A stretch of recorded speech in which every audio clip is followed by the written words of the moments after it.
Okay, so we're doing shortcut class today. So we started Baruch HaShem, new Siman, number 12. And it's very, very important and very, very practical. So topic is preparing the body for prayer and the proper places where one may pray. Okay, so contain 15 Seifim. Okay, so Seif number 1. It is written in Amos 4:12, prepare to meet God, O Israel. The explanation of this verse is in the context of the laws of prayer is that one must prepare himself to appear before HaShem, maybe he blessed. There is that one must dress himself in dignified garments when he goes to pray, in a manner of one who is going to appear before the important official. So basically, like today, I went to this Minyan, and this clown, this animal, like he's over 70 for sure, comes with shorts. Like, how stupid you're supposed to be to come with shorts? So sometimes I ask, I don't talk in the shul. Like I would say, well, what is the second part of your pants? What is it? You're 5 years old. You're walking around in shorts in shul. So you're allowed to embarrass a person in shul for doing that? No, not privately. Oh, privately. Understood. Yeah, but not public. Has for sure.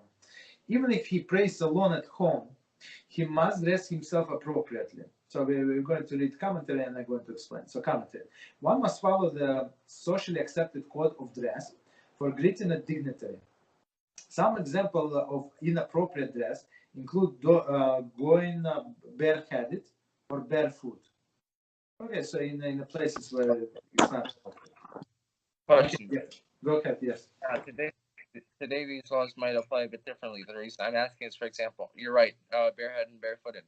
But for example, let's say someone who wears, I don't know, let's say someone's wearing pajamas at home, right? Now, the clothing itself might be good for prayer. No, that's not good. It's not good. Okay, but it's good. It's good for the house. Let's say you have slippers on and everything like that. So, let's say one is wearing a good clothes, but he's wearing footwear that he wouldn't wear to go to the base medrash, right? Is that allowed? Like, no, let's say, no, it's not allowed. So it's a clothes that you would meet a dignitary. You have mayor of your town, and you have very important favor to ask this mayor, and how you're going to dress. Are you going to dress in these slippers, in these pajamas, or maybe you're going to pick up some other outwear? Even or you get there to go to the court to meet Mr. Williams or Mr. Johnson, So he's not going to wear these pajamas, even though maybe they're Ralph Lauren or I don't know, like $500 pajamas. No. Even for brachas though, or no? Even brachas, blessings. Let's say after one goes absolutely to the blessing. You bless the king. You stand in front of the king and bless him. I mean, there's an exception if you're in the middle of the night, right? And you want to drink some water, and you're in your pajamas. There is no problem. What about bedtime shema? There is also no problem. We're talking about prayer, but a set prayer. Like in the morning, somehow you don't feel well, so you want to pray mincha at home. You have cough, this and that. So you're praying at home, but you still dress completely with your shoes on, with the socks, with the shoes. And that's how you dress. That's how you dress. Understood. That's the problem. Question. Last one. Yeah. Let's say someone has a Shabbos suit, right? What do you need to wear his Shabbos suit at home, or can he wear any suit at home? To pray to daven on Shabbos. On Shabbos suit. It does not make any. You don't wear the suit for anybody. It's not in honor of shul. It's in honor of HaShem. HaShem is here. Shabbos queen is here. Doesn't matter. You're in a shul or you're in the house. Whatever the difference. Got it. You understand? So it's so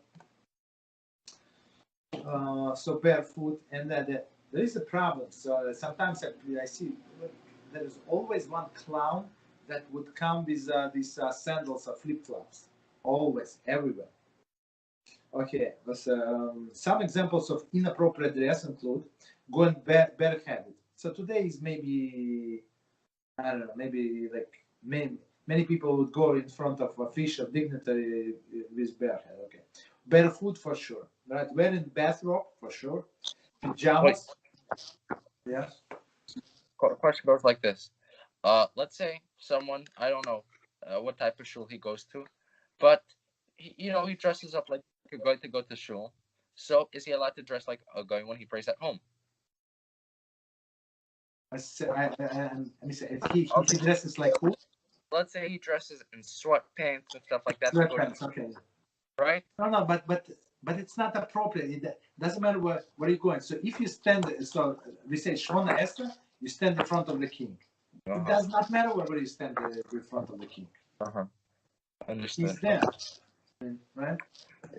Question. I'm not sure. I think I heard from Rabbi Reuben.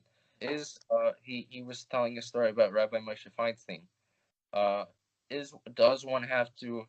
Is it, let's say, is it recommended for one not to let's say bow back and forth during Shemoneh Esrei? Shaka. Okay, so some people don't, some people do. So why some people do? Because it's your neshama speaking, and you're like a flame. So if you see the flame, it's going like up and down, back and forth. So there is no problem. So it's personal choice how you concentrate better. So it's not forbidden to shout. If it helps you more, that's what you do. If it's disturb your concentration and you think of how people from this and left and right they see you, and especially people. Okay. Well, let's go ahead. No, that's all. Thank you. So okay, so yeah, that's a personal choice. Okay. Okay, so barefoot, wearing bathrobe, pajamas, or gloves. So when you go and meet somebody, you take off the gloves. Or having any normally covered part of the body uncovered, like shorts. Right? It's not proper. See Shulchan Aruch, and Mishnah Shulchan Aruch, paragraph 91, Mishnah Berurah 91:12. So basically, all the sleeveless, like short. Like t-shirt, sleeveless, like for men. Even with short sleeve, it's not appropriate to go. I mean, we're going to learn. I mean, you're not going to go to the Mr. Williams in the court, who is very like anti-Semites, like open anti-Semite with your sleeveless shirt. You understand? So I mean, I think that's a good like barometer to measure yourself, like a gauge to check yourself against this Mr. Williams. Okay. In places where is one concern at apikores if, let's say, he does that, right? And he says, he dresses in sweatpants to go to Davening, and he says, "Oh, HaShem won't forgive me. HaShem won't forgive me." Is he an apikores or no? Yeah. So if the apikores we usually don't go to them, but if they do, sometimes they do. So Hashem is not going to forgive him. So I mean, because it says clearly. It says clearly the person who does not study Torah goes to Gehinnom. Mm-hmm. Why is that? Why, just because he does not study Torah, that's it? That's discrimination? Absolutely, it is discrimination. Why? Because he does not know what to do. He does not know how to pray, how to prepare himself.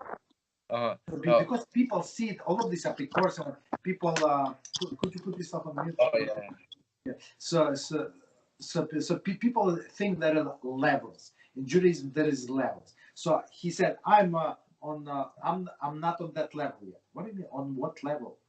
Like what level? It's CF number 1. What level that you need to be that like these doctors, the bigger doctors. I mean, I see the more discussing the book. I don't know why, but I'm sure I can almost bet, even though they're not supposed to bet, that they would not go to their hospital in these sweatpants and the slippers that they go. It's like unbelievable. In all of these stupid t-shirts. Okay, everybody's hot. In the summer, everybody's hot. my question was more so, when someone says, HaShem will forgive me, HaShem will forgive me, while he's doing the Avera, Yes. does what he's saying make him an apikores? Yes, absolutely. Okay. Because it says clearly Hashem is not going to forgive you. Okay. So you show disrespect, like somebody comes to you and spit at you. So that's the way these slippers, these shorts. That's how I see it. Would better for a person to stay home and not go to shul. That's the way I see it. You understand? At least he would not be would not show his contempt.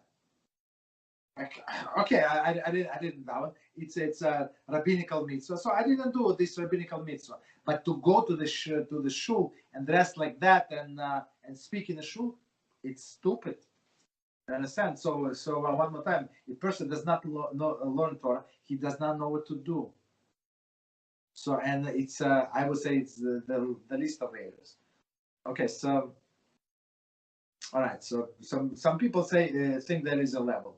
This guy in a jacket and a hat, and okay, that's his level. My level is the sweatpants, which is okay, very far from the truth. Okay, so continue.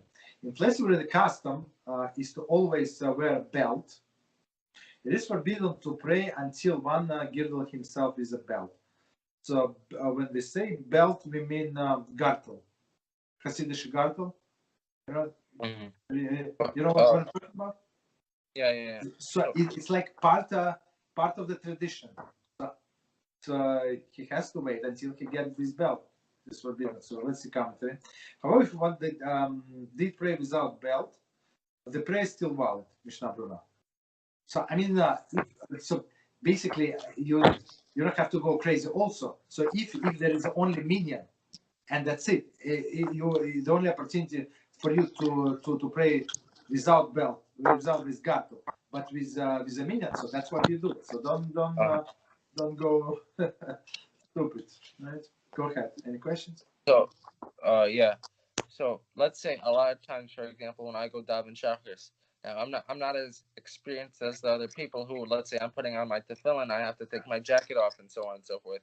And then everybody else, they're able to turn themselves in a way where they can put their jacket back on by themselves. Now, I can't really do that unless I put, 5 minutes of effort into it. So am I obligated to, put my jacket on or no? You're not obligated. So it's midas chasidus.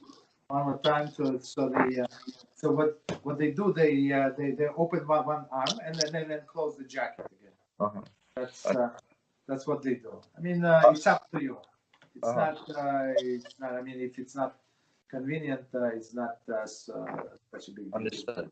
But Beezrat HaShem, you're going to get used to this. Everybody got used to it. Everybody learn, and you're not going to learn. Come on, that's a little okay.